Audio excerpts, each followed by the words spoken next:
A mafia boss comes to visit his mother's grave, encounters a woman, only a waitress kneeling in grief before the headstone, while beside her, a small child silently stacks pebbles on the grave.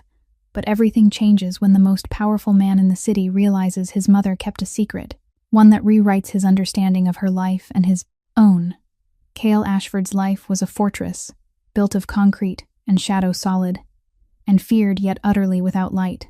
The penthouse atop a lower Manhattan tower overlooked the entire skyline, but inside there were no family photographs, no laughter, only the heavy silence of a man who had learned to exist without needing anyone. At 36, Cale was a name that made the Brooklyn underworld bow tall, broad-shouldered, a faint scar along his left jaw from a hit gone wrong at 29, and steel-gray eyes that never stopped calculating. When Cale spoke, rooms fell quiet, not from respect, but from fear. His father, Dominic Ashford, had built the empire from nothing, and died of heart disease 8 years earlier.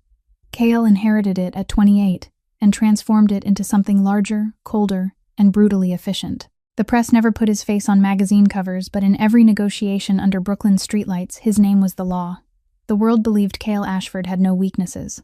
The world was wrong. Eleanor Ashford, his mother, passed 3 years earlier in a stark, white hospital room, her hand locked in her son's as her eyes closed like sleep, while her breath slipped away. Lung cancer. The doctors said 6 months, she lived 8, as if holding on because something still needed to be said. Cale remembered every detail of that final night. The sharp scent of antiseptic, the slowing heart monitor, and his mother's hand so thin he could feel each bone tightening around his for the last time. "You're strong, Cale," she whispered, so softly he had to lean close to hear. "But strength without love is only violence. Promise me that one day you'll use your power to protect someone, not for gain, but because it's right." He promised. His voice never shook it, never did. But when the monitor flattened into a single, unbroken tone, he sat there alone, holding her cooling hand for 2 hours without calling anyone. That was the last time Cale Ashford cried, or so he believed. Eleanor had been the only light in that dark household. Dominic ruled with fear, but Eleanor lived by its opposite. She never interfered with her husband's work, never questioned, never judged, but quietly used her own money to help people crushed by life. Twice a month, she visited shelters for abused women, bringing clothes, food, and sometimes just sitting beside someone who was crying and saying, "Tell me." Cale knew his mother did charity work and assumed it was a harmless hobby like gardening or knitting. He never asked questions. He never imagined that her charity meant saving lives in the most literal sense. And this was the regret that would haunt him forever. Eleanor had tried to tell him. 3 times. 3 times she tried to speak about someone she was helping, a young woman, a child, and 3 times Cale brushed her aside. The first time she called while he was in a meeting with partners, "Cale, I met a young woman. She needs help. I want to tell you about her." And he cut her off impatiently. "Mom, I'm busy. Your charity work is something you can handle. Call you later." He never did. The second time, a year later, Eleanor came to his penthouse holding a photograph of a newborn, but Cale was dealing with an internal betrayal. His nerves stretched tight. "Mom, not now, this is serious." Eleanor slipped the photo back into her bag and left quietly. Cale never saw her red eyes as the elevator doors closed. The third time, the final time, Eleanor lay in her hospital bed, days before she died, gripping Cale's hand, her eyes cloudy but her voice steady. "Cale, there's someone I need you to take care of when I'm gone. A young woman and a small child." Cale thought the medication was confusing her. "Rest, Mom. You need sleep. Everything will be fine." Eleanor closed her eyes. 2 days later, she was gone, and the secret she carried about the woman, the child, and 8 years of silent shelter sank into the cold earth of Greenwood Cemetery in Brooklyn with her. Eleanor's headstone was simple, as she wished Eleanor Ashford, 1961 to 2023. She saw the good in everyone. Cale chose the old maple tree on the small hill because Eleanor loved trees. She used to say trees never judge, they just stand there and give shade. Every year on March 18th, the day she died, Cale performed a ritual unknown to the underworld. He canceled all meetings, turned off his phone, ordered his convoy to wait, and walked alone up the hill carrying white lilies, Eleanor's favorite flowers. This was the one moment each year when Cale Ashford allowed himself not to be a boss, but a son missing his mother. This was the 3rd year, and the pain hadn't faded, it had only changed shape. That morning, Cale woke at 4, lying in the darkness of the penthouse, watching a sleeping Manhattan, while memories of Eleanor drifted through him. His mother when he was 5, holding his hand as they collected pebbles on Coney Island. telling him every smooth stone is a lesson in patience. Water doesn't break stone. It holds it until the stone softens. His mother, when he was 15, bandaging his cut hand after his first fight, not scolding only, saying you're strong, but strength doesn't have to hurt, and his mother at the end, so thin, her hospital gown hung loose, yet still holding his hand, saying, I'm proud of you, no matter what the world thinks. At 6, he put on a black coat, not his usual suit, the coat Eleanor bought for his last birthday, saying it makes you look less scary. He took the white lilies, stepped into the elevator, and for the first time in 3 years, he didn't bring a gun. Cale Ashford had no idea this visit would rewrite the rest of his life. Because on the other side of the hill, beneath the maple tree, a woman, thin brown hair, tied back wearing an old coat, worn through at the elbows, was kneeling before the mother's grave, her palms pressed to the cold ground, as if trying to touch the woman beneath it. Beside her, a 7-year-old girl with light curls, oversized sneakers, clearly hand-me-downs, carefully stacked small pebbles into a pyramid on the headstone. Someone had taught this child that pebbles were gifts for the dead. And Cale, the man feared by an entire underworld, stood frozen among the red maples, crushing the lilies in his fist, because he understood then his mother had tried to tell him 3 times, and 3 times he had refused to listen. The secret she carried to the grave was now kneeling before him. Who were they? Why were they mourning his mother?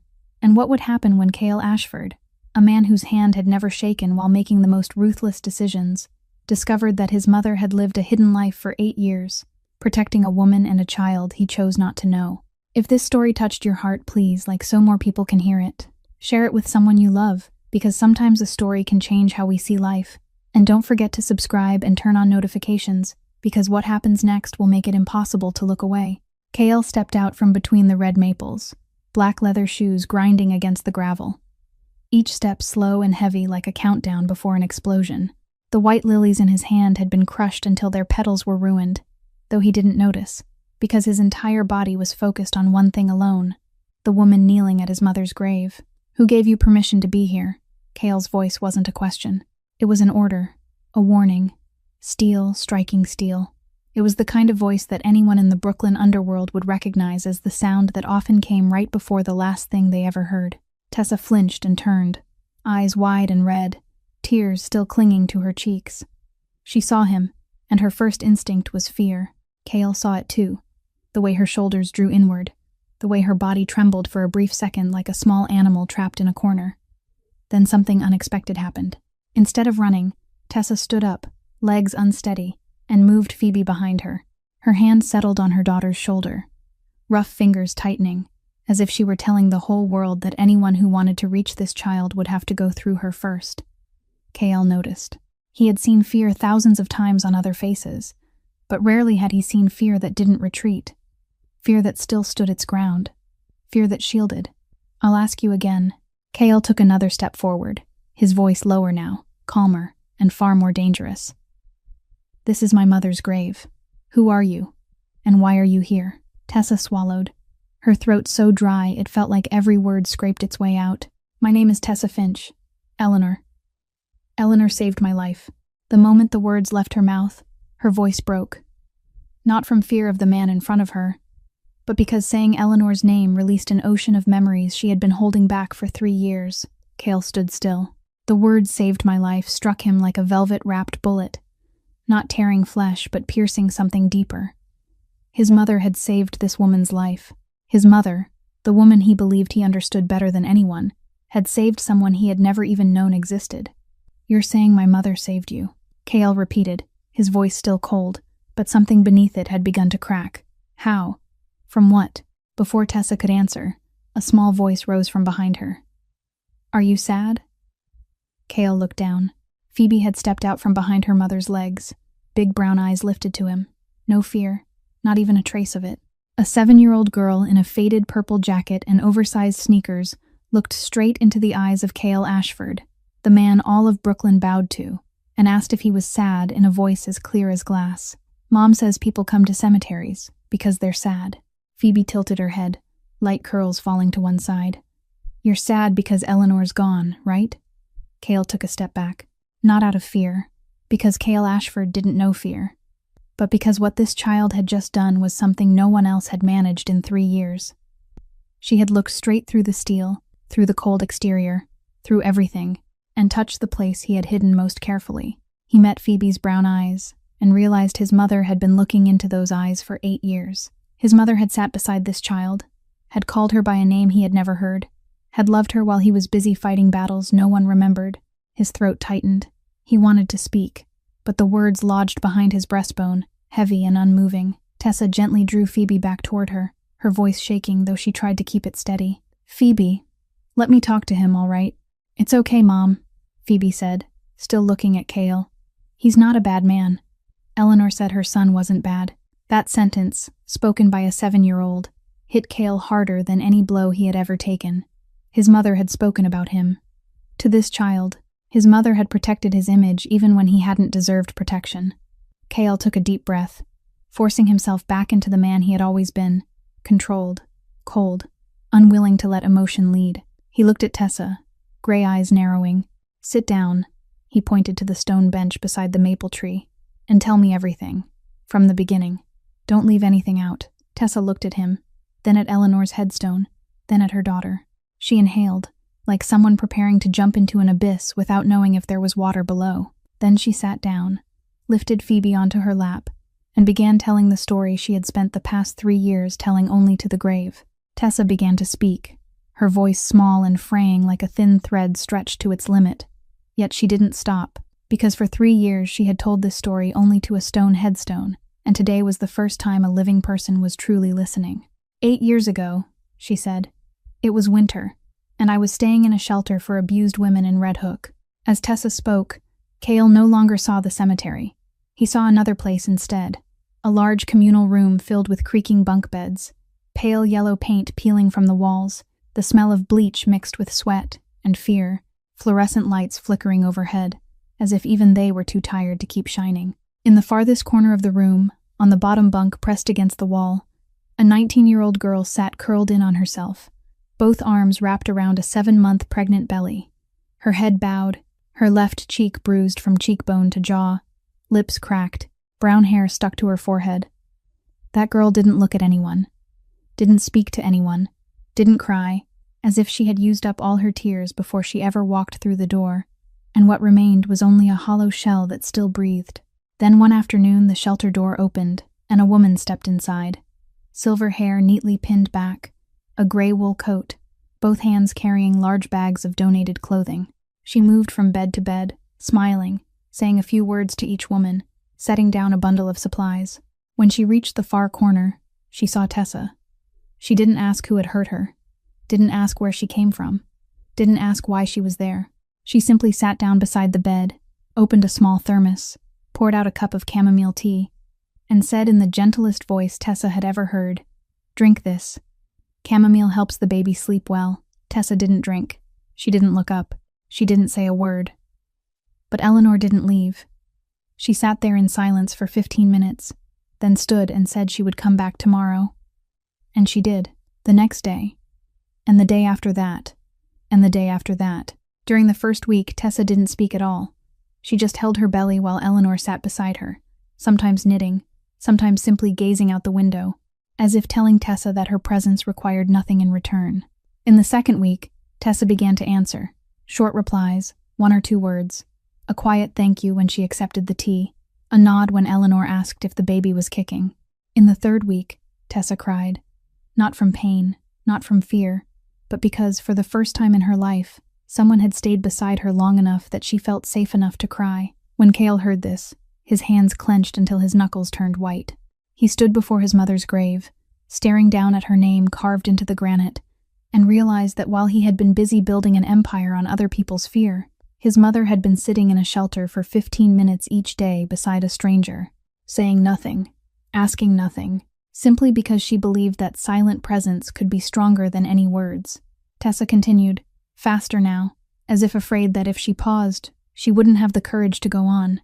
She grew up without parents, passed through 6 foster homes before she turned 18. The first 2 were tolerable. The last 4 were not. Some starved her, some made her work from morning to night, like an unpaid servant. At 19, she met Wade Buckley, and believed it was love, the kind of love she had never known, but it turned out to be a trap shaped like attention. Wade drank heavily. He was violent.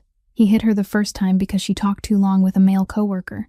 He hit her worst when she was 7 months pregnant. She fell down the stairs and nearly lost the baby.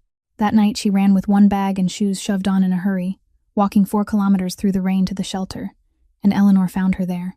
After 3 weeks, Eleanor rented a small apartment for Tessa in Sunset Park, bought a crib, baby clothes, visited every week. She taught Tessa how to make chicken soup, how to mix formula, how to wrap blankets tightly to keep a baby warm in winter. When Phoebe was born, Eleanor was the first person to hold her after Tessa, humming a soft lullaby with no clear words, and from that day on she called Phoebe by the name she would carry all her life, Little Bird, because she was so tiny yet cried so loudly, like a baby bird calling for its mother in a storm. Then one day Eleanor noticed scraps of paper scattered across Tessa's kitchen table, short stories written in ballpoint pen on torn notebook pages, tiny handwriting, stories about a little bird flying through rain, about a house that could smile, about a sky that knew how to hold someone. Eleanor read them, and her eyes lit up. She returned the next week holding a hard-covered notebook, a good one, thick white pages, the kind Tessa had never believed she deserved to own. Eleanor placed it in front of her and said, "Write. Write for Phoebe. One day she'll read these pages and know how strong her mother was." Tessa looked at the notebook, then at Eleanor, and cried, not from sadness, but because for the first time in 19 years of living, someone believed she could create something that mattered. Cale wanted to ask why his mother never told him, never explained, never let him know she had been sheltering a woman and a child. But Tessa answered before he could open his mouth, as if she had guessed the question was coming because she herself had asked Eleanor the same thing many times. "I asked her to tell her family," Tessa said, her voice softer now, carrying the quiet sorrow of someone repeating the words of the dead. "I told her she didn't have to hide it, that I didn't want her carrying a secret because of me." But Eleanor shook her head. She took my hand and said her family was complicated. "Tessa, complicated in ways you didn't need to know, and it was better for you not to be involved with them, but she promised she would always be here." Cale heard the word complicated and understood immediately what Eleanor had meant. She hadn't said dangerous because she didn't want to frighten Tessa, but that was the truth. The Ashford family, the underworld empire Dominic had built and Cale had inherited, was a world where trust was the rarest currency, and anyone close to them could become a target. Eleanor knew this. She had lived in that world all her life, and she didn't want to pull Tessa into it. Tessa went on, her voice trembling more as she neared the end. 6 months before she died, Eleanor called me every day, she said. She was growing weaker so fast, her voice smaller with each call, but she never forgot to call. The last call, Tessa remembered every word, every broken breath on the other end of the line. Eleanor said, "Tessa, I'm sorry I can't stay with you longer. Take care of Phoebe. Be strong, and if one day you meet my son, give him a chance. He's not as bad as the world thinks." Something inside Cale's chest tightened until it hurt to breathe. His mother, in her final days, when each breath had to be counted, had still been thinking of him, still protecting his image in Tessa's eyes, still believing that her son, the Mafia boss feared across Brooklyn, deserved to be given a chance. After she passed, Tessa said, her voice dropping to almost a whisper, everything fell apart. The rent stopped being paid because there was no one left to send it. I had to handle everything myself. I waitressed the morning shift at a diner and cleaned office buildings at night. Phoebe went to public school. I picked her up at 3 o'clock and left her with my neighbor Martha so I could work a second shift.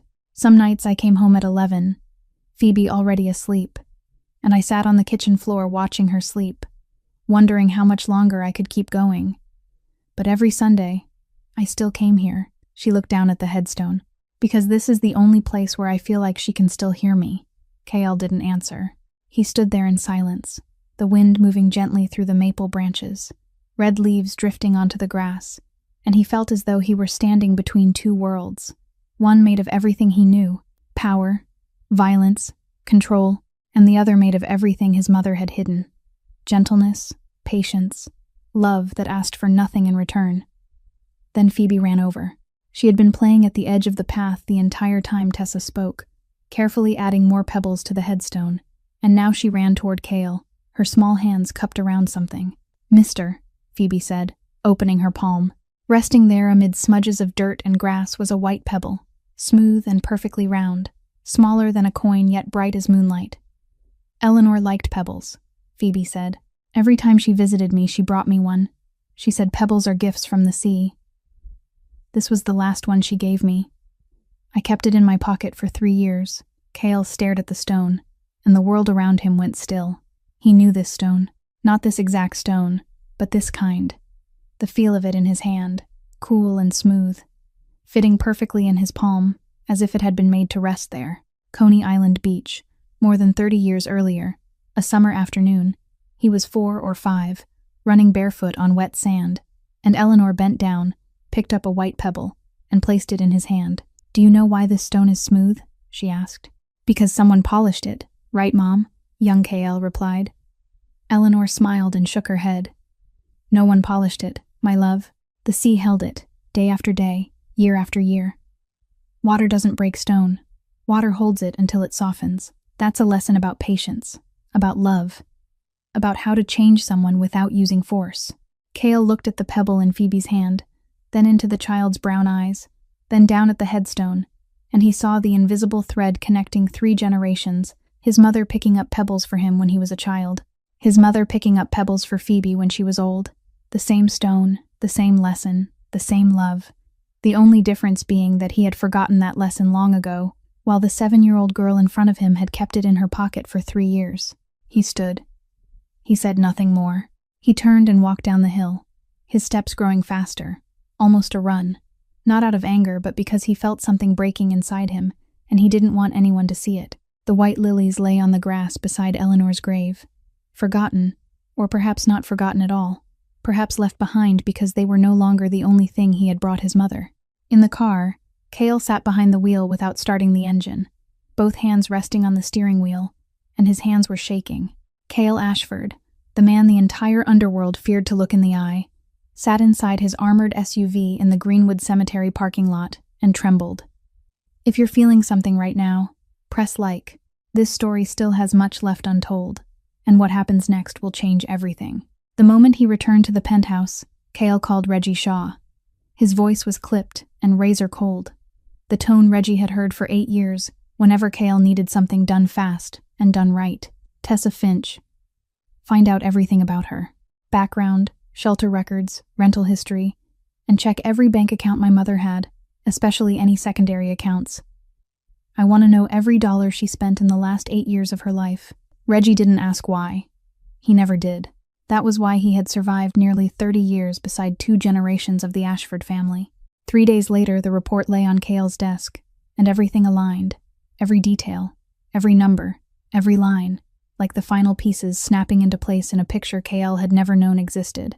Tessa Finch, 27 years old, raised in the foster care system, 6 foster homes before 18, married Wade Buckley at 19, separated after hospitalization due to injury, documented resident at the Red Hook shelter, currently living in a studio apartment in Sunset Park.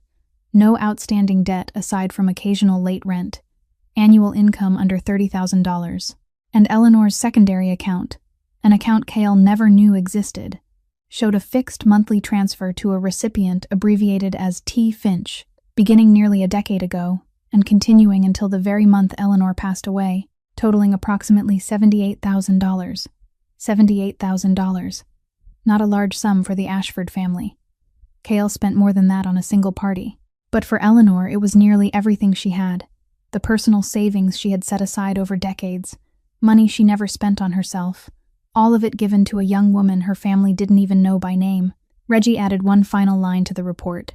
Your mother also purchased health insurance for the child through a small charitable fund, and she visited the shelter at least twice a month for 15 years.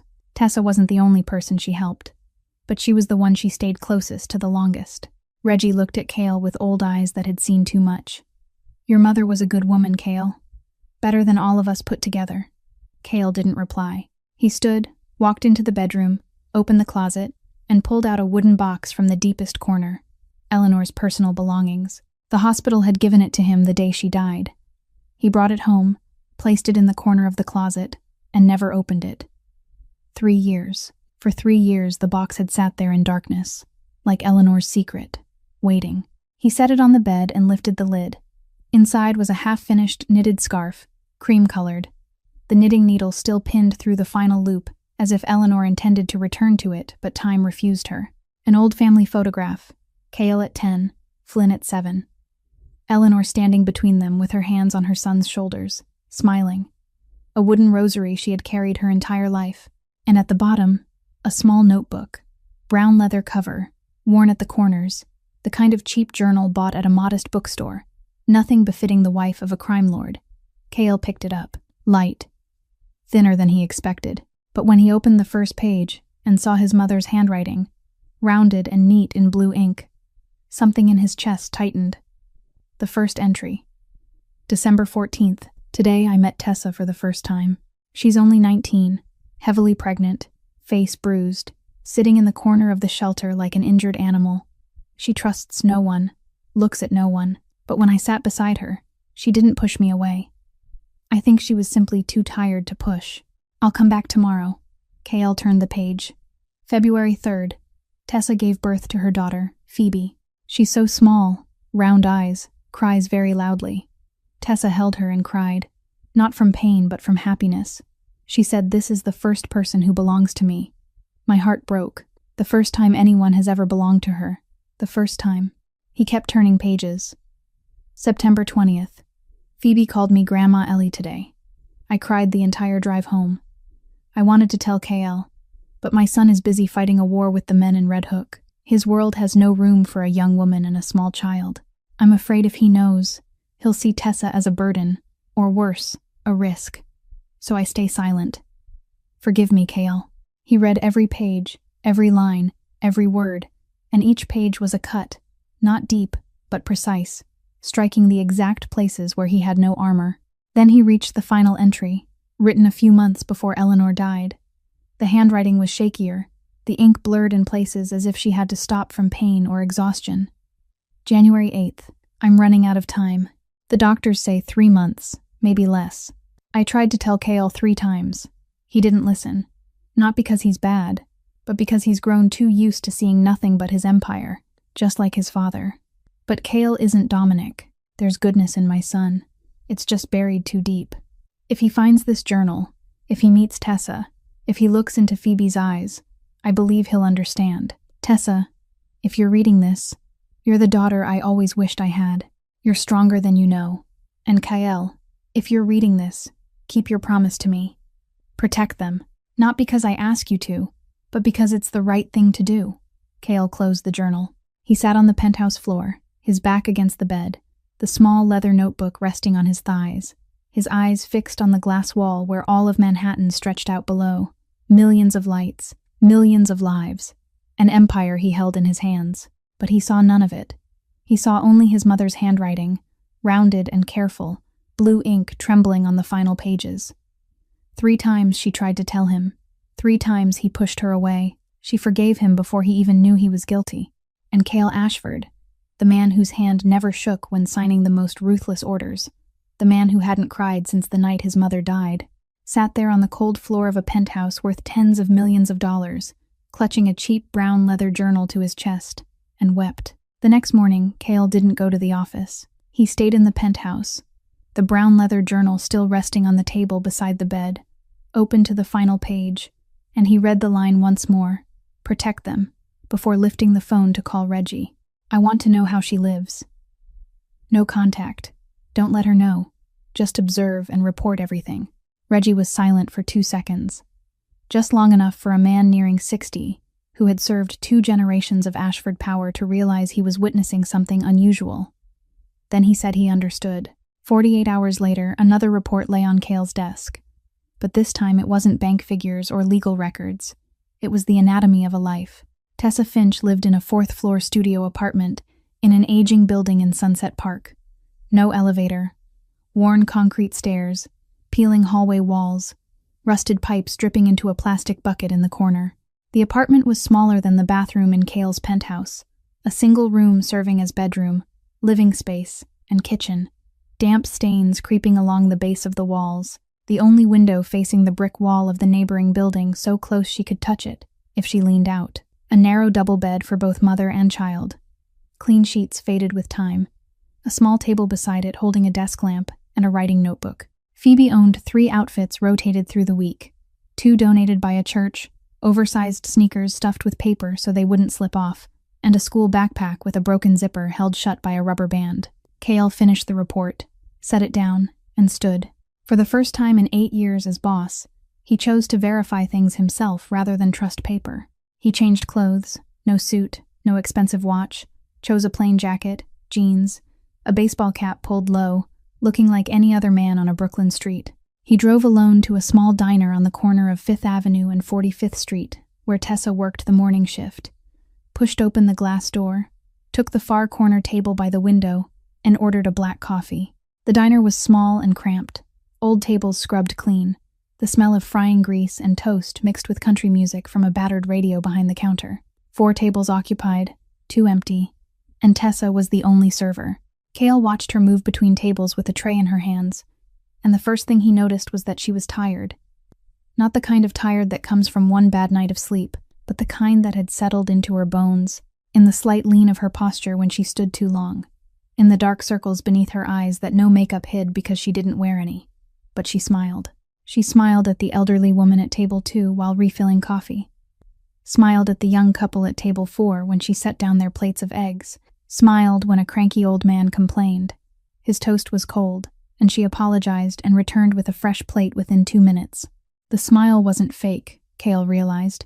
It was just thin like early winter ice on a lake, still there but ready to crack under any added weight. Then he saw the moment that tightened his throat.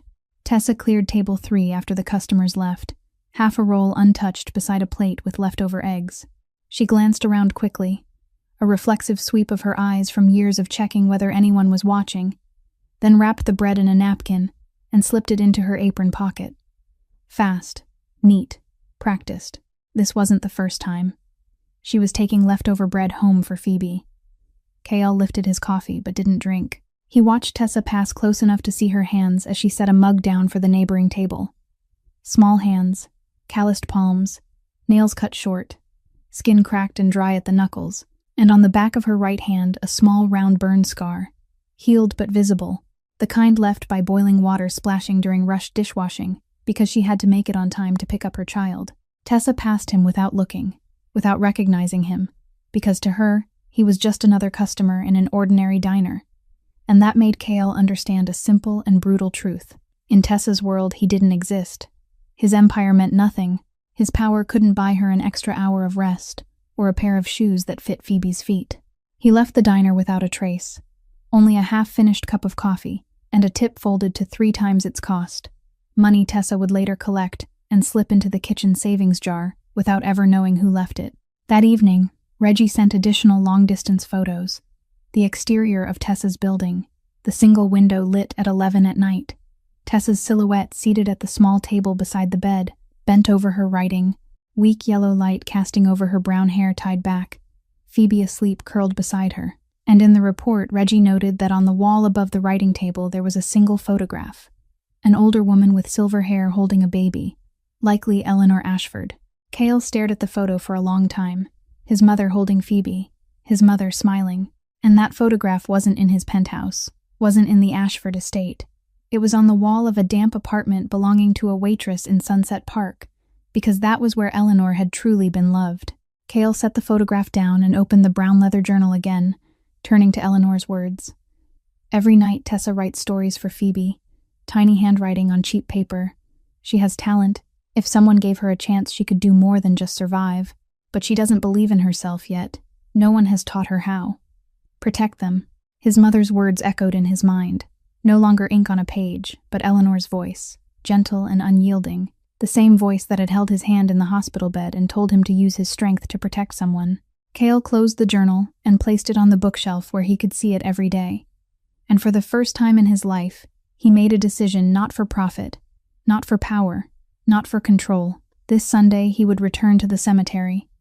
He would find Tessa, but this time he wouldn't interrogate, wouldn't threaten, wouldn't stand above her. This time he would sit down and listen, just as his mother had done in that Red Hook shelter 8 years earlier. That Sunday, Cale returned to Greenwood Cemetery. This time not with the heavy steps of a man searching for answers, but with the slower, lighter steps of someone who already knew the truth and didn't yet know what to do with it. Tessa and Phoebe were there, in front of Eleanor's grave, Phoebe adding more pebbles while Tessa wiped the headstone with a damp cloth she'd brought from home. Cale stood among the maples for a moment before stepping out, and this time Tessa saw him without flinching. She simply stood and drew Phoebe closer, but she didn't move the child behind her back the way she had before. And Cale understood that it was a small step forward, small as a pebble but real. He didn't interrogate her, didn't ask who she was or why she was there. Instead, he asked the one thing he truly wanted to know. "Tell me more about my mother." Tessa looked at him, slightly surprised, then sat on the stone bench and began to share the small things. Fragments of memory, only someone who had been beside Eleanor every day would know. Things Cale, her own son, had never heard. She used to hum softly while she cooked, Tessa said. Not any specific song, just melodies she made up. And she always cooked more than necessary, because she said it was better to have extra than to let anyone go hungry. Every winter she knitted scarves, never for herself, always for others. She made one for Phoebe every year, a different color each time. The first year yellow, the second blue, the third pink. She said each color was a wish. Yellow for joy, blue for peace, pink for love. Cale listened and realized that the unfinished scarf in Eleanor's personal box, the cream-colored one with the needle still pinned through the final loop, was likely the fourth scarf she'd been knitting for Phoebe and never got to finish. Then Phoebe looked up at Cale with her big brown eyes and said in the clearest voice in the world that Eleanor talked about you a lot. She said, "You're very strong but very sad." Cale didn't answer. He just looked at Phoebe, then at the headstone, and thought that his mother had spoken of him to this child, had painted him not as a mafia boss but as a sad man, and maybe that was the truest version of him that only Eleanor had ever seen. Then, whether out of impulse or the simple feeling that a cemetery wasn't where a child should spend an entire Sunday, Cale said that Prospect Park wasn't far away and asked Phoebe if she wanted to go. Phoebe looked at her mother. Tessa hesitated. But before she could speak, Phoebe had already taken Cale's hand and started pulling him along, and the way the child held his hand so naturally made Cale stiffen for a moment, because he couldn't remember the last time anyone had held his hand without fear. Prospect Park at midday was filled with sunlight and the sound of children laughing. Phoebe dragged Cale from one thing to another. The ducks by the pond, the old man selling ice cream from a cart, pointing constantly and asking questions without pause. "Did you know ducks sleep on one leg? Do you know why leaves change color? What's your favorite color?" Cale was awkward. He didn't know how to talk to children. His entire vocabulary had been built for boardrooms and dark streets, not sunlit parks. He answered briefly, got most of the duck questions wrong, and was completely helpless when Phoebe asked why the sky was blue. But strangely, Phoebe didn't need correct answers. She just needed someone walking beside her and listening, exactly the way Eleanor had sat beside Tessa in that Red Hook shelter 8 years earlier, without needing to say anything, just needing to be there. Then Phoebe plopped down on the pavement, pulled a box of crayons from her backpack, the cheap kind from a $1 store, and started drawing on the concrete. She drew a silver-haired woman in a gray sweater, smiling, surrounded by flowers and butterflies and a sun, and underneath she wrote in crooked block letters, "Grandma Ellie." Phoebe looked up at Cale, her eyes bright, and said that Eleanor said she was really an artist, and that one day she'd draw beautifully. Cale looked at the chalk drawing on the sidewalk, a portrait of his mother made by a 7-year-old with cheap crayons, and he found it more beautiful than any painting hanging in his penthouse, because those were painted with oil and money, and this one was drawn with longing. Later, Cale took them to a small diner near the park, not an expensive restaurant because he was perceptive enough to know Tessa wouldn't feel comfortable there. He ordered food for all three, but when the plates arrived, Tessa ordered only a glass of water, just water, then slid her grilled chicken onto Phoebe's plate and said, "Eat. Mom isn't hungry." Phoebe ate happily, unaware that her mother was going without. But Cale knew. He watched the way Tessa sat there, hands wrapped around her glass of water, eyes on her child with the same thin smile he'd seen at the diner before, the smile of a mother willing to be hungry so her child could be full, and something twisted inside his chest, not anger, not pity, but something he had no name for, caught somewhere between shame and respect. He said nothing then. He didn't push the plate back toward Tessa because he understood she'd refuse. Her pride wouldn't allow it, and he respected that. But 2 days later, a package of groceries appeared outside Tessa's apartment door. No sender name. just a small printed note that read Sunset Park Community Support Program, free food assistance for families with young children. The package appeared every week after that, regularly, always on Tuesday, always containing fresh milk, fruit, chicken, bread, and a box of chamomile tea. Tessa didn't know that no such program existed on any community assistance list. That evening, K.L. opened the brown leather journal again and turned to a page he hadn't studied closely before, where Eleanor had written that Tessa writes stories for Phoebe every night, tiny handwriting on cheap paper because she saves every sheet. She has talent. I've read some of her stories. About a little bird, about a house that can smile, about a sky that knows how to hold someone. They're beautiful. I bought her a proper notebook, but she said she didn't deserve it. She said who would want to read stories written by a waitress? She's wrong. She just doesn't know she's wrong yet. Cale closed the journal, set it back on the shelf, looked out at the glass where Manhattan was sinking into night below, and thought that his mother had seen something in Tessa that Tessa couldn't see in herself, and maybe that was what his mother wanted him to do, not only to protect her, but to help her see it. In the weeks that followed, Cale kept coming back, not only on Sundays at the cemetery, but increasingly to the small apartment in Sunset Park. At first once a week, then twice, and eventually he stopped counting because, at some point, climbing those 4 flights of worn concrete stairs and knocking on the door of that damp apartment became something close to habit, and K.L. Ashford, a man who had never had habits outside violence and control, realized he had formed a new one he didn't want to lose. One afternoon, while Phoebe sat on the floor drawing and Tessa brewed tea in the tiny kitchen, Cale stood by the window facing the brick wall across the narrow gap and said, his voice calm, each word chosen with the same care he used in every critical negotiation, "My mother wrote about you in her journal." Tessa froze, the teapot hovering in midair. Cale went on, still looking at the window, not at her, because he knew that if he looked at her now, he would see something that might undo him.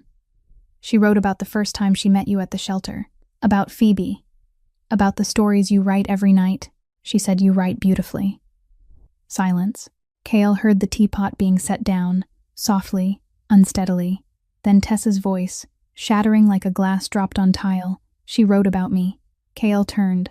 Tessa had turned away, both hands gripping the edge of the counter, her shoulders shaking, and he knew she was crying even as she tried to hide it.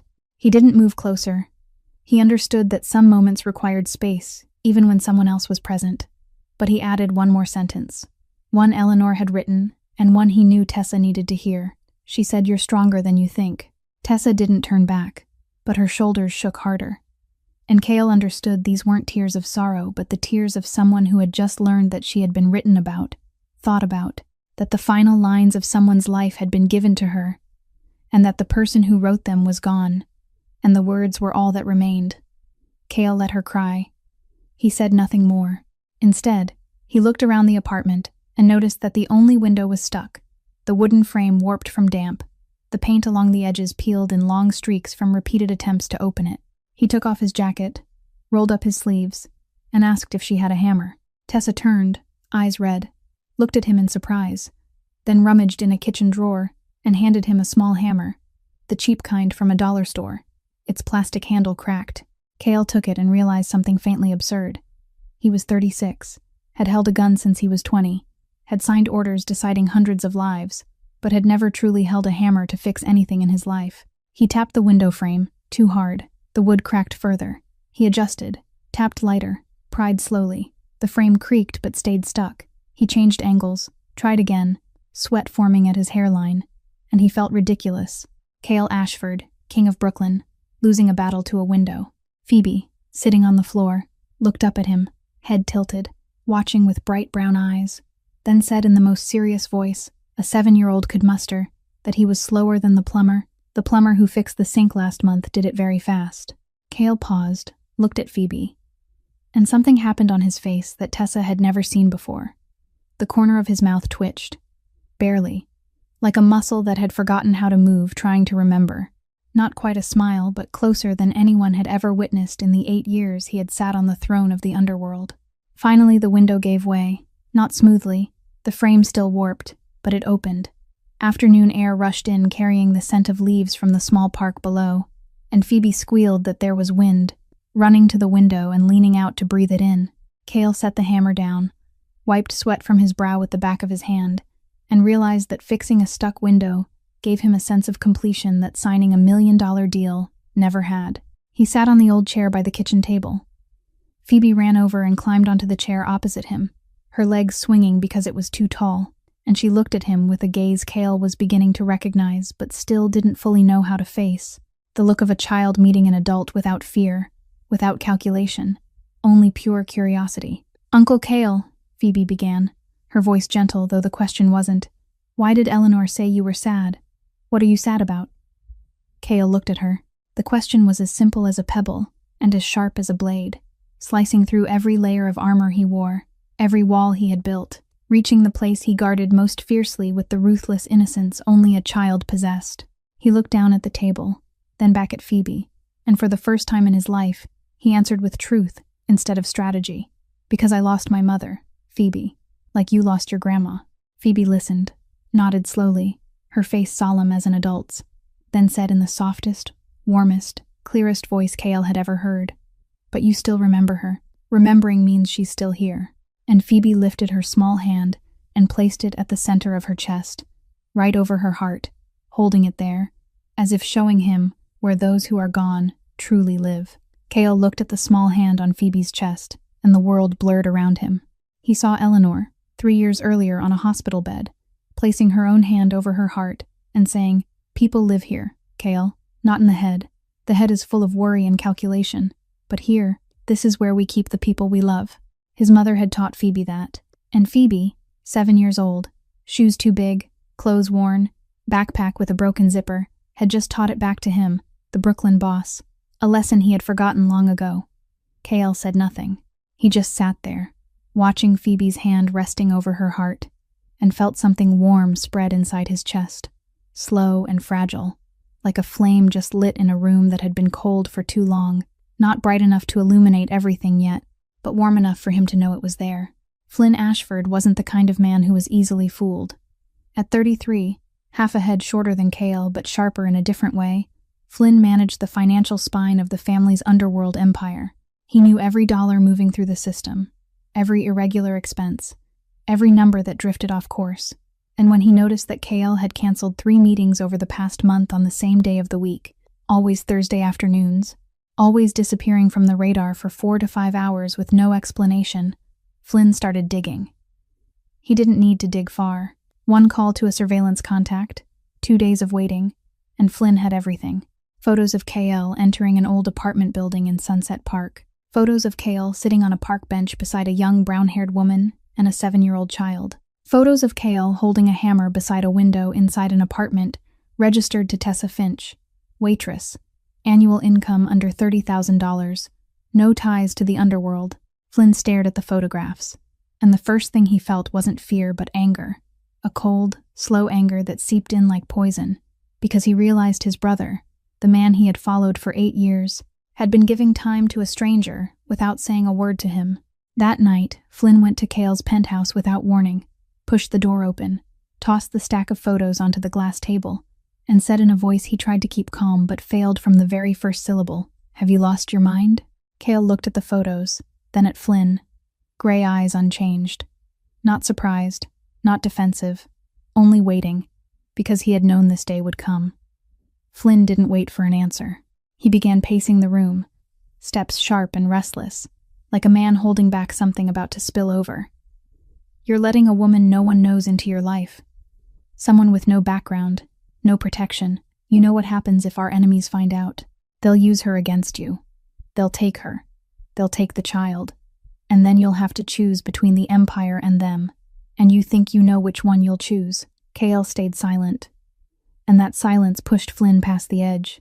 Because beneath the security concerns, beneath the anger of being kept in the dark, there was something else. Something Flynn had been forcing down since he read the report about Eleanor's secondary account, but it kept rising.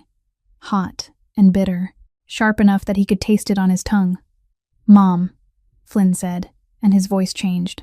It lost the cold precision of a financial strategist, and trembled instead, wounded, like the voice of a child who has discovered a secret he wishes he never knew.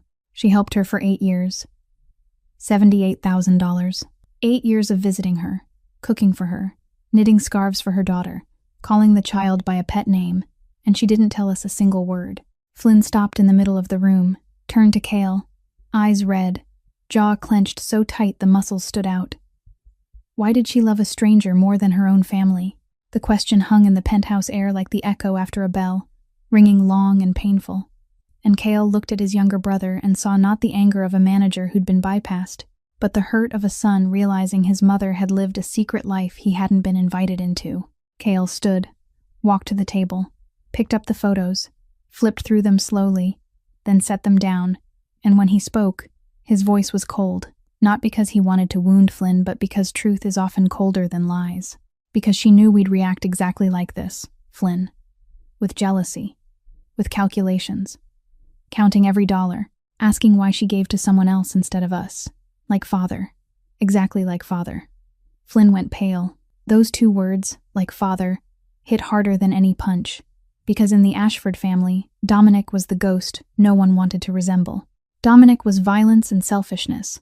A man who built an empire on other people's bones and died with no one mourning him except Eleanor. Flynn had spent his entire life trying not to become his father, and now Cale had just told him he had failed.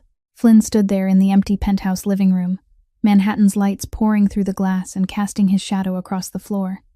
And he wanted to argue, to shout that Cale was wrong, that he wasn't like Dominic, that he was only trying to protect the family. But deep down, he knew Cale was right. He knew because he remembered an evening 15 years earlier, when he was 18, arguing with Eleanor because she'd spent the whole day at the shelter, instead of coming to his graduation, and Eleanor had looked at him with the saddest eyes he'd ever seen and said, "You're selfish like your father, Flynn. You only know how to demand, not how to give. One day you'll understand that love isn't a cake that runs out when you slice it. Love is water. The more you give, the more there is." Flynn hadn't understood then, and standing here now, 15 years later, hearing Cale say he was like their father, he still didn't fully understand. But this time, the pain was different. It wasn't anger anymore. It was shame. The bitter shame of realizing he was proving exactly what his mother had feared.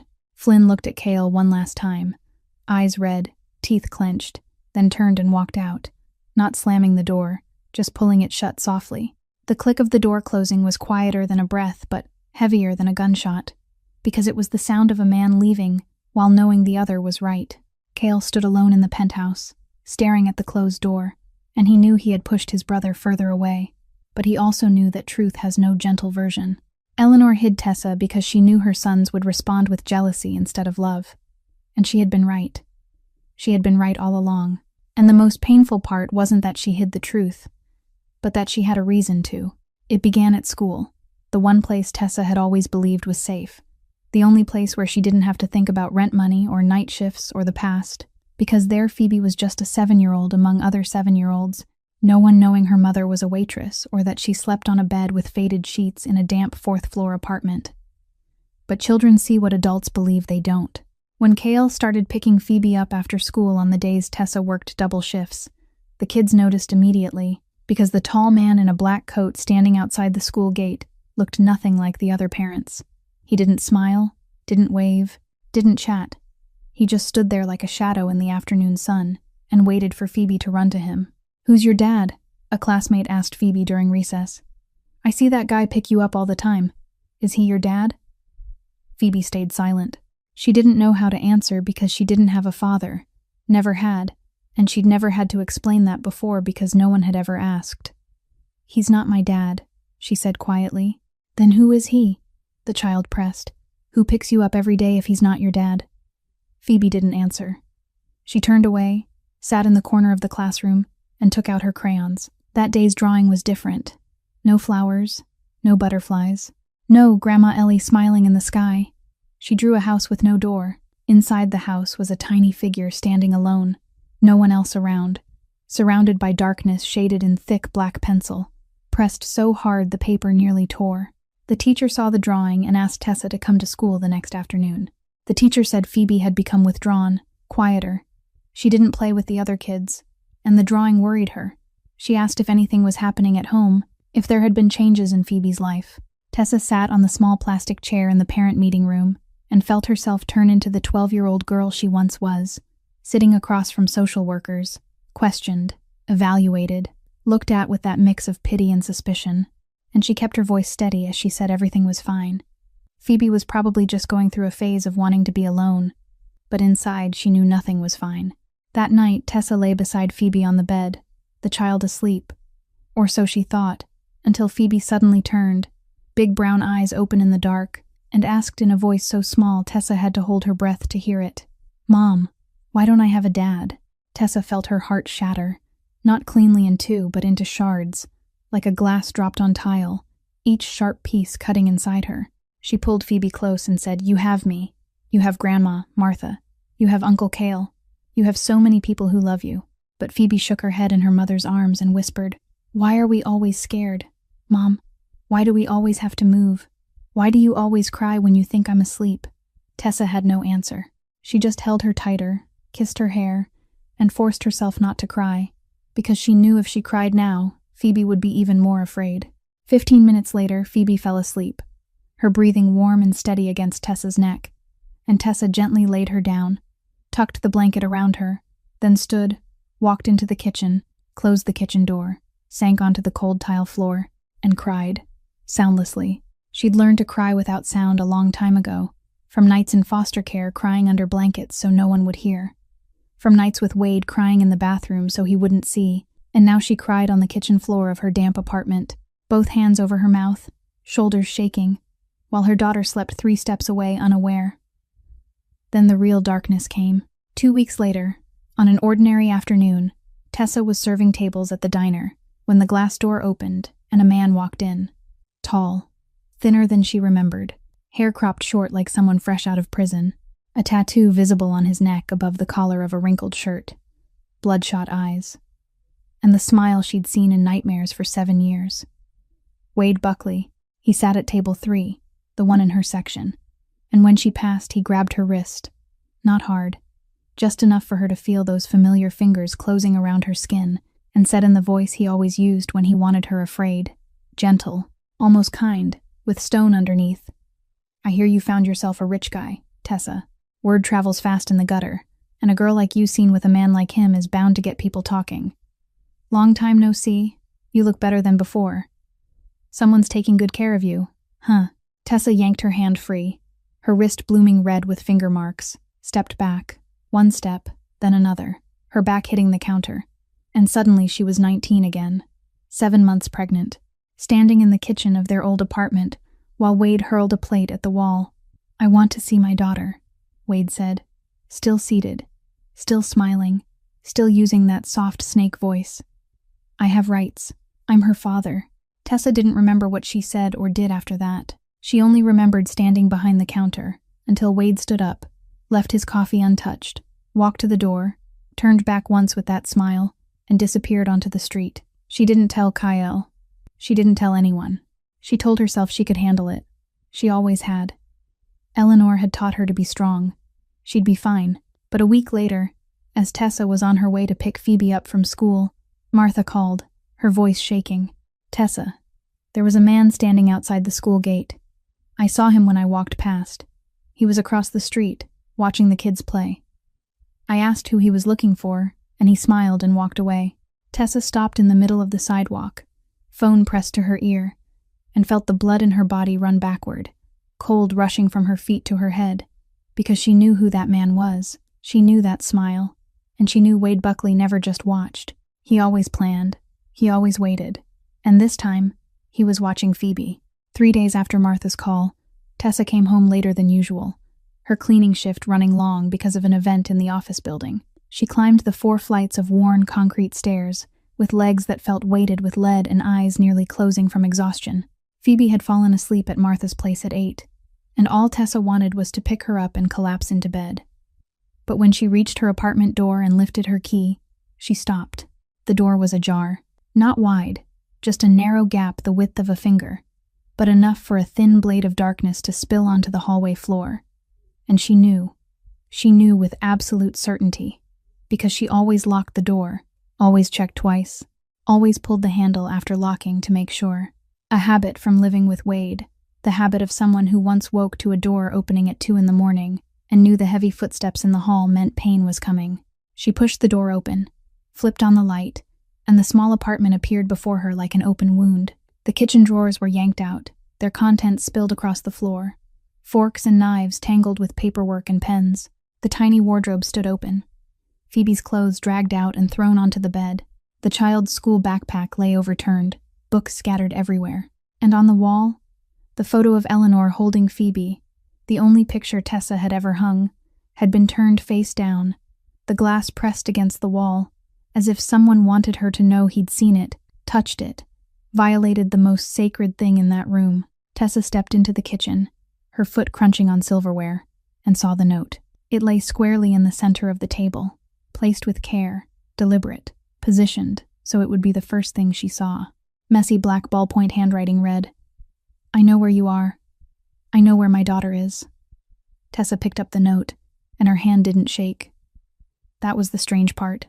She'd shaken when Wade grabbed her wrist at the diner. She'd shaken when Martha described the man outside the school gate. But now she didn't, because she'd crossed past fear, and on the other side wasn't courage, but the numbness of someone so accustomed to being cornered that the body no longer reacted. She went to Martha's to get Phoebe, carried her home, bathed her, changed her into pajamas, read to her, all in the most normal voice she could manage. And when Phoebe asked why the house was so messy, she said, "Mom's reorganizing. Go to sleep. I'll clean it up tomorrow." Phoebe fell asleep in her arms, and Tessa lay there awake, staring at the ceiling, her left arm wrapped around her child, her right hand gripping the notebook Eleanor had bought for her, the one holding hundreds of stories she'd written for Phoebe over 5 years. The only thing in that apartment that made her feel she still controlled something, that no matter how much Wade tore the place apart, he couldn't take these pages, couldn't take the stories of the little bird flying through storms, couldn't take the part of herself she was most proud of. She didn't sleep at all. The next morning, KL got a call from Reggie. He'd kept a team watching over Tessa from a distance, not because he didn't trust her, but because the world he lived in had taught him that not watching meant not knowing, and not knowing meant dying. Reggie was brief. "There's a problem. Wade Buckley, 32, released from prison 4 weeks ago, prior convictions for domestic violence and possession, has appeared at the diner where Tessa works and outside Phoebe's school. These are the photos." Cale looked at the surveillance images. Wade Buckley standing across the street from the school gate, hands in his pockets, smiling, and that smile made Cale's blood run faster, hotter, not because he feared Wade, but because he recognized it. He'd seen it on hundreds of men like Wade in the underworld. The smile of someone who knows he has power over another and enjoys it. The smile of a bully, of a coward. Reggie added another file. Buckley has 3 arrests for domestic violence. Twice Tessa withdrew charges. The third resulted in incarceration for aggravated assault in a bar. Early release for good behavior. Currently unemployed. No fixed address. Cale read, closed the file, and drove straight to Sunset Park. He didn't call ahead. He knocked. Tessa opened the door, and he saw everything in a second. The darker circles under her eyes, the apartment tidied but scarred, the wardrobe slightly crooked from being yanked, the photo of Eleanor rehung with a crack in the corner of the glass. "Why didn't you tell me?" Cale asked, his voice not loud but carrying the weight of a man accustomed to commanding rather than asking. Tessa looked at him, and what Cale saw in her eyes wasn't fear or pleading but anger, the kind that comes from being pushed to the edge and still refusing to kneel. "Because I'm used to handling it myself," Tessa said, her voice breaking but not weakening, breaking like waves against rock, hard and white. "I've handled it since I was 6, when my first foster family sent me back. I handled it when Wade broke my ribs when I was 7 months pregnant. I handled it when Eleanor died, and there was no one left in this world who cared whether I lived or died. I don't need saving. Eleanor never made me a burden to anyone, and I won't make myself a burden to you." She stood in the small kitchen, breathing hard, eyes red but dry, spine straight. And Cale looked at her and saw Eleanor, not in features or form, but in strength, the quiet kind that doesn't threaten or shout. It simply stands and refuses to fall. He stepped closer, just one step, enough for Tessa to see his eyes clearly, and he lowered his voice, softer, lower, a voice no one in the underworld had ever heard, a voice he hadn't known he still possessed, until it surfaced on its own. "My mother didn't help you because you were a burden, Tessa. She helped because she loved, because she saw you in that shelter and saw someone worth helping, and she was right. She was right about you the same way she was right about everything in her life. And I'm standing here, not because you're a burden. I'm here because I promised my mother. And because I want to be." Tessa looked at him. Those last words hung in the small kitchen, warmer than anything KL had ever said. And Tessa felt the wall she'd built over 7 years, the wall of self-reliance and pride, and the terror of depending on someone only to lose them, the wall even Eleanor had only been allowed to stand beside, not fully cross, begin to crack. It didn't collapse, not yet, but a fissure split from top to bottom, and through that crack, for the first time, light came in. Kale left Tessa's apartment close to 10 o'clock that night, driving back to the penthouse in silence. No music, no calls, only the sound of the engine and the rain beginning to strike the windshield, and in his mind there was only one image, the scrap of paper on the kitchen table, the uneven handwriting. "I know where you are. I know where my daughter is." When he entered the penthouse, he shrugged off his coat and tossed it onto a chair, pulled out his phone, and called Reggie. His voice was cold, flat, stripped of emotion. The voice Reggie had heard hundreds of times before and knew meant someone was about to pay. "Wade Buckley. Find him. Take care of him." Reggie didn't ask what take care meant, because in their world the phrase had only one meaning, and he said understood and hung up. 10 minutes later, Reggie called back. "2 men are already on the way. Buckley is at a bar on Atlantic Avenue. It'll be done tonight." Cale ended the call and sat down on the sofa, staring out at Manhattan sinking into the rain. The city lights blurred through water on the glass like enormous tears, and he waited. He waited for the confirmation call.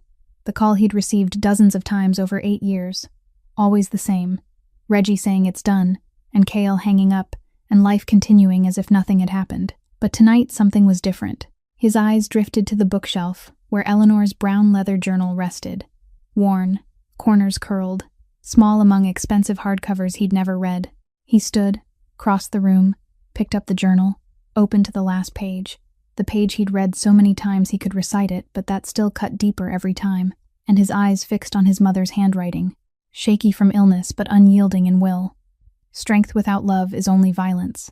Promise me, one day you'll use your strength to protect someone, not for gain, but because it's the right thing to do." Cale closed the journal but didn't return it to the shelf. He held it, his thumb rubbing the worn leather, while 2 voices warred in his head. The first was the boss's voice, cold and efficient. "Wade Buckley is a threat. Remove the threat. That's how the world works. That's how his father worked." And it worked.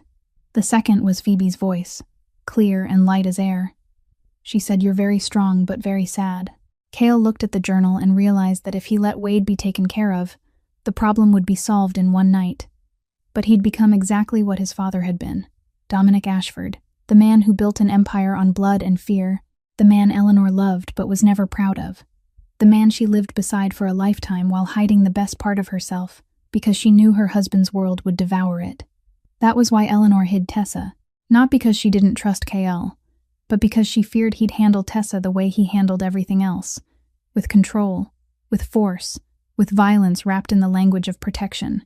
If he accepted the "it's done" call tonight, he'd prove his mother had been right to hide, that she had reason, that her family was too dangerous for Tessa to ever enter, and the promise he'd made at her hospital bed would be nothing more than empty words, like every promise Dominic had ever made to Eleanor and never kept. Cale lifted the phone and called Reggie. "Cancel it." His voice wasn't loud or sharp, but Reggie was silent for 4 seconds, the longest 4 seconds in the nearly 30 years he'd served the Ashfords. "Cancel means what, Cale?" "It means cancel," Cale said. "Call the men back. No one touches Buckley. Instead, find me a lawyer. The best family law and protective order attorney in New York. I want the name on my desk in the morning." Silence. Then Reggie said understood and ended the call, but in his old voice Cale heard something he'd never heard before. Not surprise, but something close to respect. Cale set the phone down and his hand shook. He stared at it. The hand that had signed brutal orders, held guns, crushed throats, and it was shaking. Not from fear. Cale Ashford didn't fear anyone, but because for the first time in his life he'd chosen the harder path, the one with no guarantees, no instant resolution, the path his mother had walked her entire life, and his father had never understood. He placed the journal on the nightstand, lay back, eyes on the ceiling, and for the first time he felt lighter. Not much, just a little. As if the stone on his chest had shifted an inch, the next morning Flynn arrived. He didn't knock, just walked in as he always did, as if Cale's penthouse were his own. And he already knew about the lawyer, because Flynn knew everything involving money in the Ashford family, and the fee for a top New York attorney wasn't small. "You're pouring money into lawyers for a stranger," Flynn said, his voice calmer than last time but still simmering underneath. "Do you know what Joan Whitfield costs? Do you know that money could buy 3 apartments in Sunset Park?" Cale was making coffee. He didn't turn around. "It's Mom's money, Flynn. $78,000. She gave Tessa over 8 years. She didn't ask our permission. She didn't need to. It was hers, and she had the right to use it on anyone she wanted. I'm continuing what she started." Flynn stepped closer, his voice rising. "Do you hear yourself? You're using family money to protect someone who isn't family." Cale turned, cup in hand, met his brother's eyes, and spoke slowly. Not in anger, but so Flynn would hear every syllable. "And your reaction right now, jealousy, calculation, counting every dollar, asking if she deserves it before asking if she needs it. That's exactly why Mom had to hide this, Flynn. She knew we'd react this way. She knew from the start, and she was right." Flynn stood there, mouth open, wanting to argue but unable to find the words. Because this time Cale hadn't just said he was like their father. He'd exposed the very mechanism Eleanor had seen and feared. Her sons measuring love in money, in ownership, in who deserves more than whom. And that wasn't love. It was a transaction, the same way Dominic ran his empire. Everything with a price, even people. Flynn went pale, turned, and walked out, closing the door harder than before, not slamming it, but enough for Cale to hear, and that sound carried a pain. Flynn didn't know how to voice, because he didn't hate Tessa. He never had.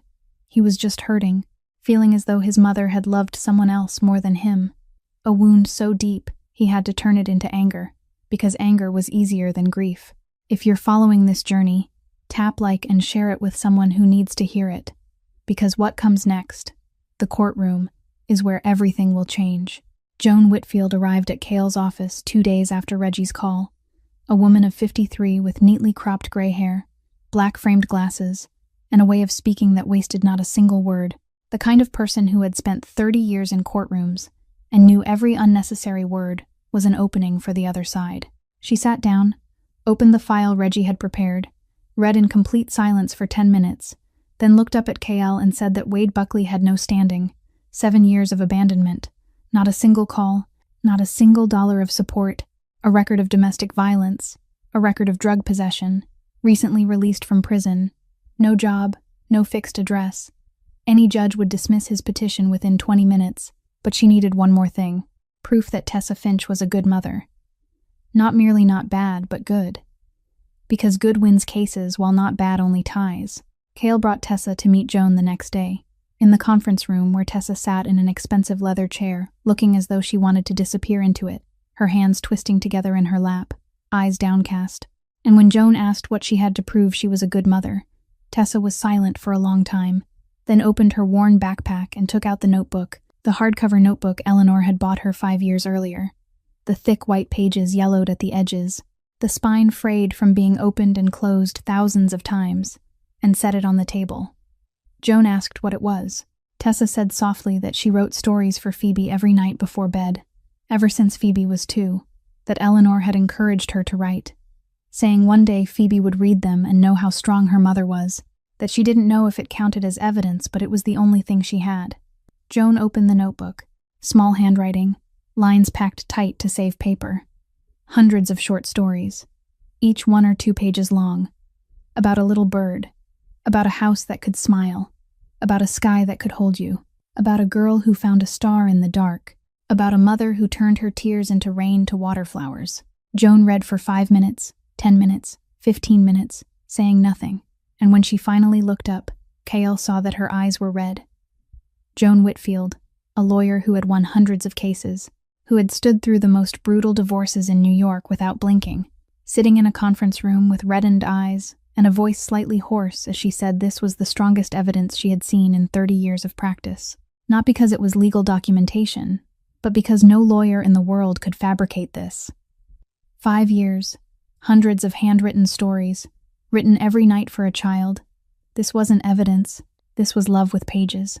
After a month of preparation, Joan filed for a protective order and formally opposed Wade's petition for visitation. The file thick and airtight, every detail laid like bricks in a wall. Tessa began sleeping a few hours each night. Not much, but more than before, because for the first time she had people standing between her and the darkness. Not only Cale, but Joan, Reggie watching from afar, Martha keeping Phoebe on nights Tessa worked late. A human wall Eleanor had begun building 8 years earlier, with a cup of chamomile tea in a shelter. Then, 1 week before the court date, at 2 a.m, the pounding on the door came, hard, relentless, continuous, along with the familiar voice Tessa had heard in nightmares for 7 years, yelling to open the door, saying he knew she was inside, saying he had a right to see his daughter. Wade was drunk, the smell of alcohol seeping through the crack beneath the door. He kicked it, punched the wall, shouted words Tessa tried to shield Phoebe from, but the child was already awake, sitting up in bed, eyes wide, body shaking, clinging to Tessa with small arms wrapped tight around her neck, whispering in a trembling voice that she was scared. Tessa held her child with one arm, used the other to call the police, her voice astonishingly calm as she gave the address and described the situation. Calm because she knew that if she panicked, Phoebe would panic tenfold. And she had promised Eleanor she would be strong. She would be strong. She would be strong. The police arrived in 12 minutes and arrested Wade at the apartment door. He had violated the restraining order Joan had obtained 2 weeks earlier, and as he was cuffed and pushed into the car, he kept shouting and cursing, while Tessa stood inside the locked door holding Phoebe, her back against the wall, eyes closed, thinking that this was the last time. The hearing took place on a June morning, sunlight streaming through the courtroom windows in golden bands across the wooden floor, and Tessa sat beside Joan wearing the only white blouse she owned, hair neatly combed, spine straight, her hands resting on the notebook placed before her. Wade sat across the room with a court-appointed lawyer, his eyes still fixed on Tessa with the look she knew by heart, the look that said she belonged to him. But today, Tessa didn't lower her gaze. Today she looked straight ahead. Because behind her, in the gallery, Cale sat in silence, saying nothing, needing to say nothing, simply being there, the way Eleanor had been there in the shelter 8 years earlier. Joan presented the case. 7 years of Wade's absence. Not one call, not $1, not one sign of concern for the child he claimed as his. Then she opened Tessa's notebook and read aloud, her voice clear but slow, letting each word sink into the room. A story about a little bird blown from its nest by a storm, falling to the ground with aching wings and wet feathers, the storm howling all around. But the little bird didn't lie still. It stood, flapped its wings again and again despite the pain and the wind, until it reached the tallest tree, perched on the highest branch, looked down, and the storm became small. The courtroom fell silent. The judge looked down at the file, then at Tessa, then at the notebook, and gave a small nod, the nod of someone who didn't need to hear more. The court dismissed Wade Buckley's petition, denied visitation, and upheld the restraining order. Wade stood, his face flushed, wanting to shout, but his lawyer restrained him, and in the moment he glanced at Tessa with pure hatred. Yet Tessa didn't lower her head, didn't tremble, didn't step back. She stood, met Wade's eyes, and said, her voice not loud but steady as a pebble smoothed by years of water, that he had taken her confidence, taken her safety, taken years of her life she should have lived without fear, but he hadn't taken Phoebe, and he hadn't taken her voice. Wade didn't respond. He was pulled from the courtroom, and Tessa stood there in the June sunlight pouring through the windows, the notebook held to her chest, feeling taller, not in body but in spirit, the height of someone who had stood up after 7 years of kneeling. And behind her, Cale sat with his hands resting on his knees, watching her, thinking that his mother had been right. She'd said Tessa was stronger than she thought, and today the entire courtroom had seen it. Flynn came to Sunset Park on a Saturday afternoon, 2 weeks after the hearing, without telling Cale, without telling anyone, driving alone across the Brooklyn Bridge and down into the old neighborhood, parking 2 blocks from the building, and sitting in the car for 15 minutes before stepping out. Because Flynn Ashford wasn't the type to act on impulse. He calculated and weighed things, and he'd been weighing this for 2 weeks since Cale said that sentence. Your reaction is why Mom had to hide it. Words that lodged in Flynn's chest like a nail he couldn't pull out. Lying awake with it every night, waking with it every morning, until he realized he couldn't keep hating someone he'd never met, that he needed to see for himself. To understand why his mother chose this girl, to know what Tessa Finch had that Eleanor gave the last 8 years of her life to. He climbed the 4 flights of stairs, stopped at the apartment door, heard soft music inside, then knocked. Tessa opened the door, looked at him, and he saw her step back half a pace, not from fear but surprise, because she recognized the Ashford features immediately. The square jaw, the gray eyes, but a softer version, younger, fewer scars. "I'm Flynn," he said, "Cale's brother. He doesn't know I'm here." Tessa studied him for a moment, then opened the door wider and let him in, without asking why, without asking what he wanted, simply opening the door. And Flynn thought maybe that was what Eleanor had seen in this girl, the ability to open a door to a stranger even when she had every reason in the world to keep it locked. The apartment was smaller than Flynn imagined, much smaller. He could stand in the center and touch both opposite walls if he stretched his arms. But it was clean, orderly, everything in its place, as if the person living there had learned to make even the smallest space livable. He looked around and saw drawings everywhere, taped to walls, stuck to the refrigerator, clipped with paper clips along a string stretched across a corner, dozens of crayon and pencil and chalk drawings, flowers, butterflies, suns, and in the center of most of them, a smiling gray-haired woman, Ellie. On the wall above the writing desk was the photo of Eleanor holding newborn Phoebe, the same photo Reggie had captured from afar, but up close it was different. Eleanor was smiling, truly smiling, the smile Flynn remembered from when he was small, the smile she slowly lost as he grew older. And beside Phoebe's bed, on the little night table, Flynn saw a box of pebbles, an old tin, inside a dozen or so smooth white stones arranged neatly. Then Phoebe ran out from the corner where she'd been drawing, looked at Flynn with bright eyes, and exclaimed that he looked like Uncle Cale, that he was tall like Uncle Cale too. Flynn looked down at the 7-year-old with pale curls and big brown eyes, and she grabbed his hand and pulled him along without waiting for consent, tugging him to the corner where she was drawing, pointing to her newest picture, and telling him she'd drawn Eleanor for him.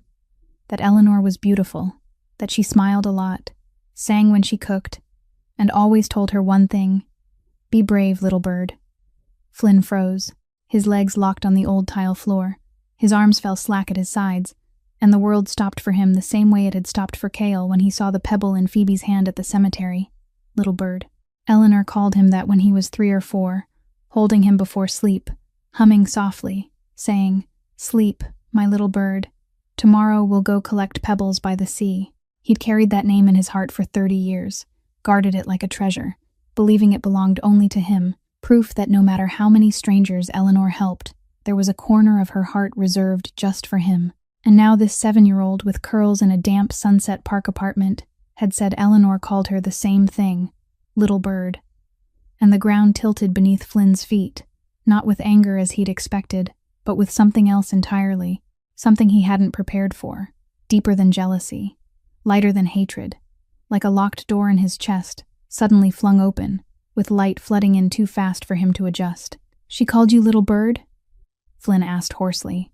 "Yes," Phoebe nodded, smiling. "She said I'm like a little bird, small but able to fly far."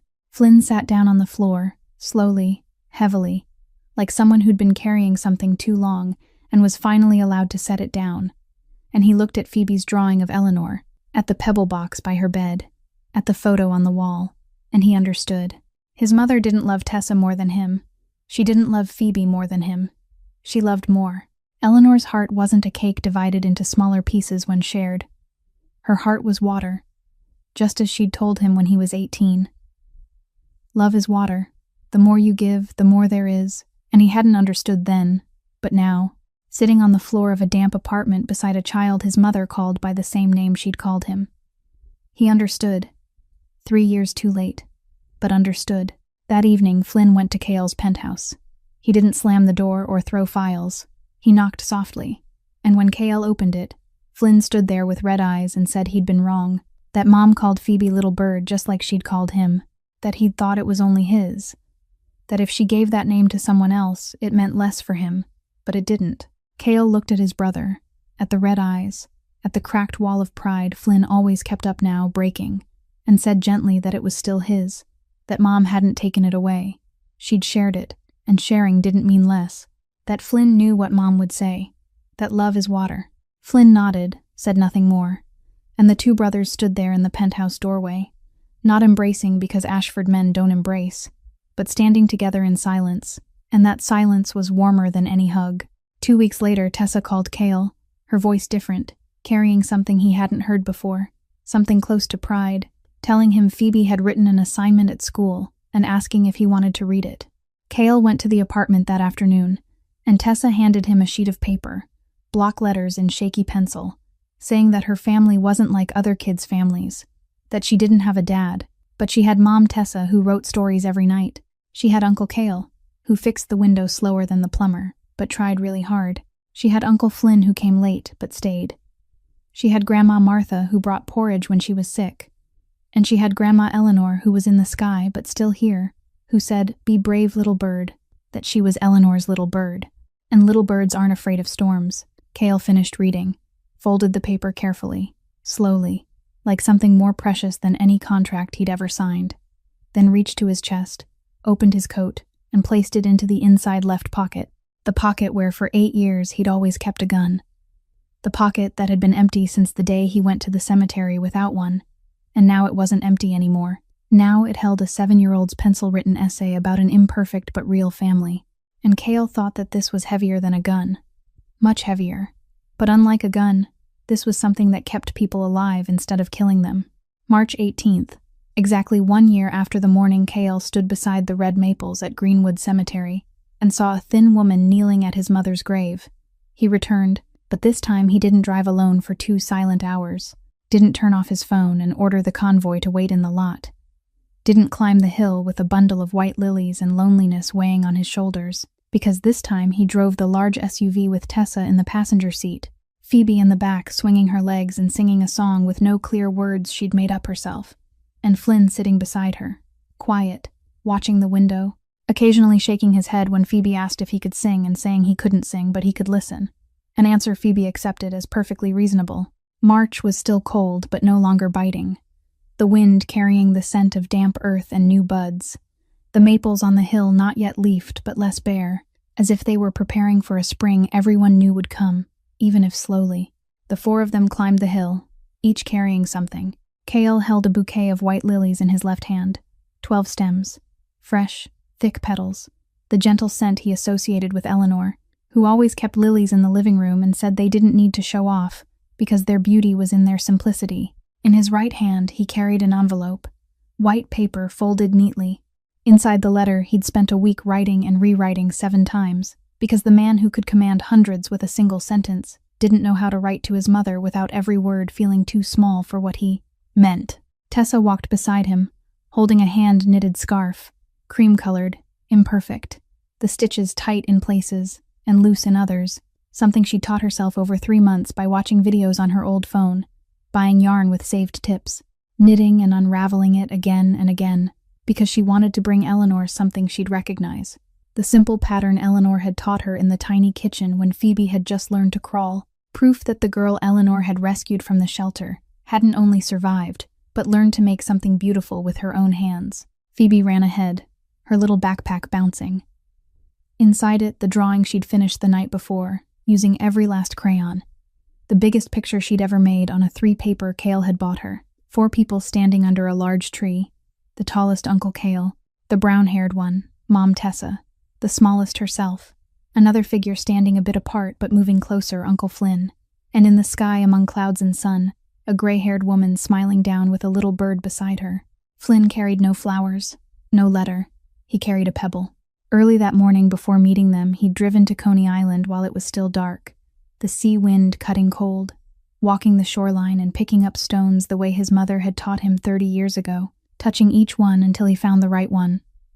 White, smooth, round, cool in his palm, keeping it in his pocket the whole drive. Eleanor's headstone was unchanged, gray granite, simple lettering. She saw the good in everyone. And on its surface, the pebbles Phoebe had been placing for 3 years were still there, some shifted by wind, some dulled by rain, none missing, as if someone had been keeping them in place. Phoebe leaned her, drawing against the stone, securing it with 2 pebbles so the wind wouldn't take it, and said she'd drawn the family for Grandma, that Grandma was in the sky but could still see. Right, Mom?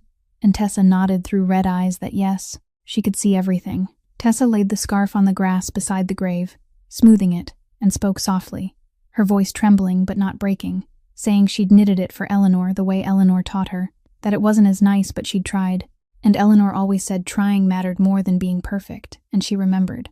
Flynn stepped forward quietly, placed the white pebble from Coney Island on the stone beside Phoebe's, said nothing, just rested his hand briefly on the cold granite, withdrew it, and nodded once, as if he and Eleanor were speaking in a language without words. Then Cale stepped up, set the lilies before the grave, lowered to one knee on the damp grass, and opened the envelope, pulling out the letter, the paper slightly wrinkled from how tightly he'd held it, and began to read in a low, steady voice, each word placed carefully like a pebble on stone. Mom, I kept my promise. I'm not perfect. I still live in the world you hated. I still do things you weren't proud of. But I'm changing. Slowly and painfully, and I don't know how much I'll manage to change. But I'm trying.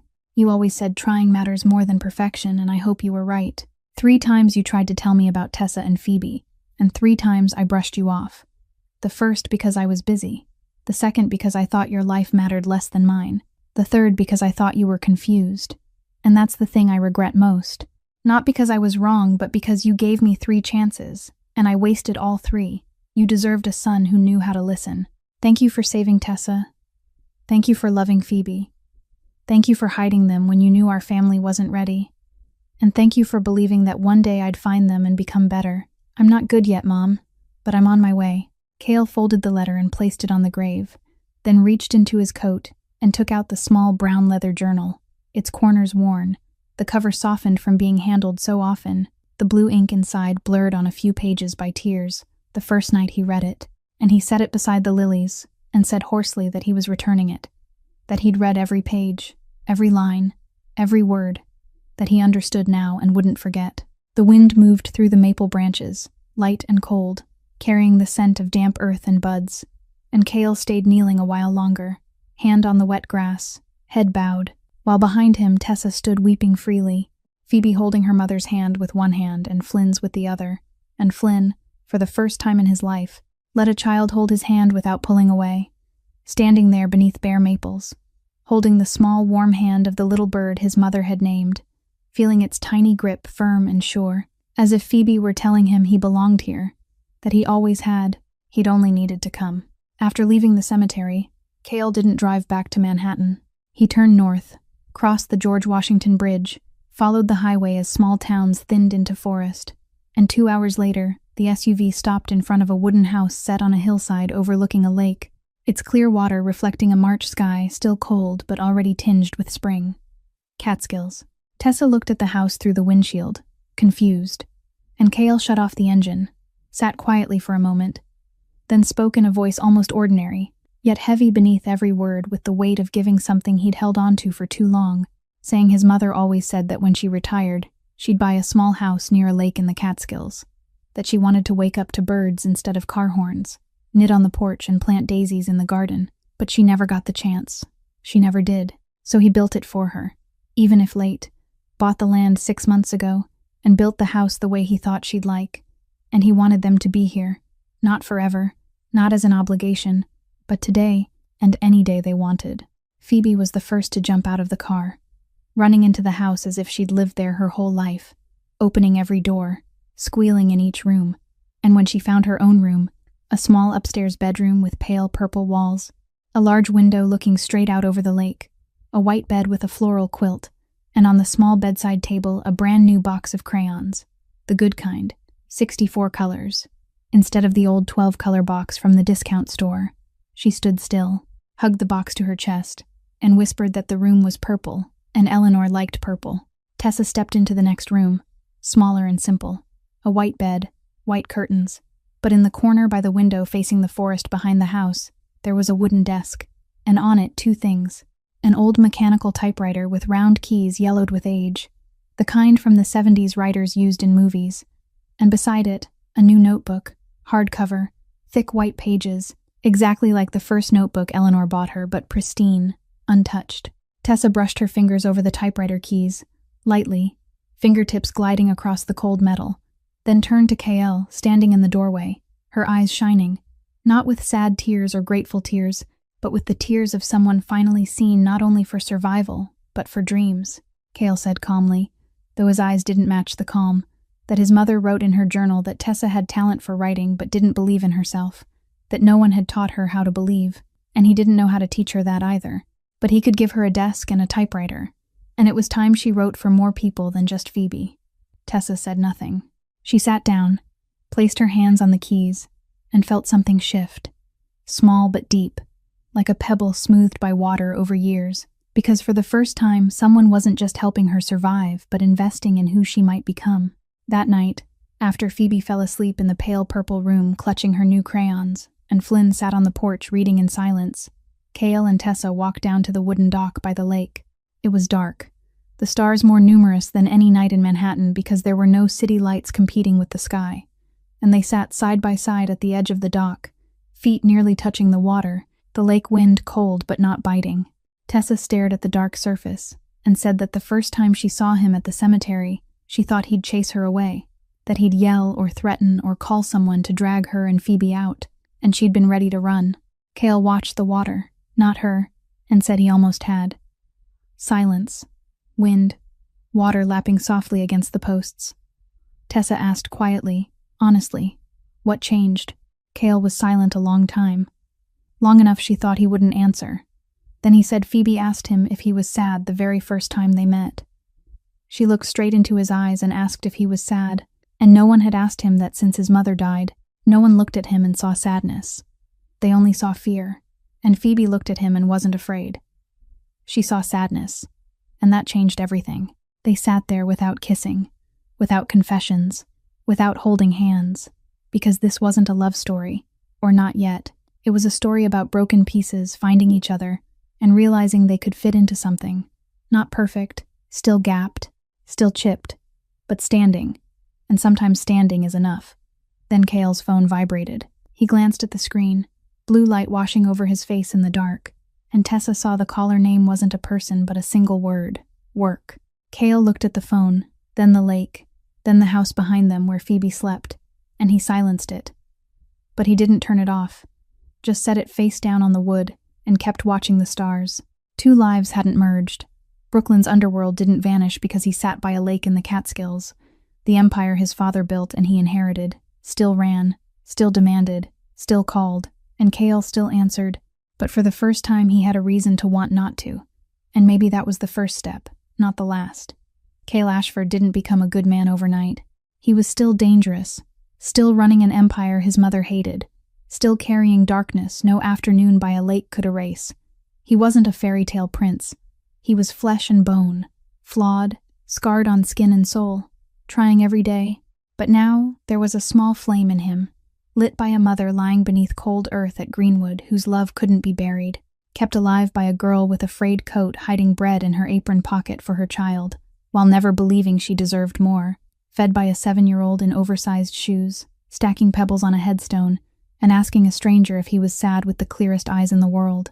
3 times Eleanor tried to tell him. 3 times Kale didn't listen, but in the end the story still found him. Not through words, but through a white pebble in a child's hand, a worn brown leather journal, a pencil-written essay replacing a gun in his coat pocket, the sound of a little bird flying through a storm, and under the stars reflected on the Catskills Lake. On a March night cold but not cruel, Eleanor smiled. This story carries a lesson all of us probably need to hear at least once in our lives. Never be too busy to listen to those who love you, because they won't be here forever, and when they're gone, the words you never heard will become the heaviest regret. Love isn't a cake divided into smaller pieces. Love is water.